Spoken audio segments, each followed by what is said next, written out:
this year ICPC constituency and executive project tracking exercise. In case you may not really know, it has been an annual ritual beginning since 2015.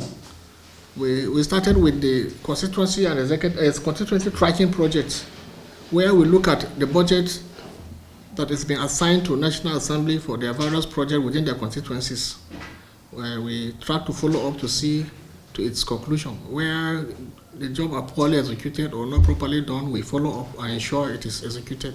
And where we need to recover funds, we do. For this year, we are covering just BORNO state. From BORNO state, we are covering just this state. In the constituency and executive project tracking exercise, we look at both the executive and legislative projects that they have built into the budget and has received funds and executes. In BORNO state, across the 3 senatorial zones, we are tracking 76 projects. As I've said, cut across the 3 senatorial zones. And the value of this 76 project is 11 billion 666 million 698,191 naira and 47 kobo. About 76 projects, as I've said. It will raise consciousness among the beneficiaries of these projects, such that they will know what the project is meant for, the value of the project, and if it's poorly executed, they will be able to come and complain so that we can follow up even after this. But afterwards, within a few days, you will follow up with our team, the tracking team, around all these areas. As they are doing the assessment, you'll be covering it to be able to inform the citizens. Usually in this tracking exercise, we have expected outcomes. These expected outcomes are like, what nature of project are you executing? Is it actually beneficial to the people? We look at that.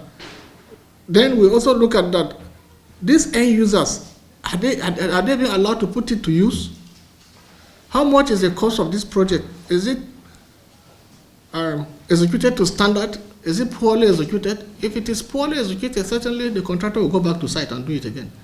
Where it is not done at all, money must be refunded back to the government purse. Talk about natural disasters. There are things that we don't factor in, they are not under consideration. If a project has been executed, maybe to a particular level, where you have taken it up to 70%, or even completed at all, you may have finished the project, money paid completely, fully, and all of a sudden came the disaster.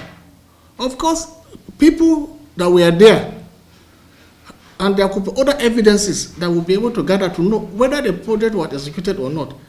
Whether it was, people will be able to account for it. The contractor will bring all his documents. There are pictorials that they can also show us to prove that the project was executed. But along the line, when the flood came, the flood took away everything. So we'll go along with it. But where you didn't do it, and you're not trying to cash in on the issue of disaster, flood, and tell us that you did it, whereas it was not, people will know, of course. If it is something like borehole, you will see evidence of this borehole. Some of the basement will not be taken away by flood. Maybe the overhead tanks can fall, the solar panel will fall, and other things, but the basement will be there.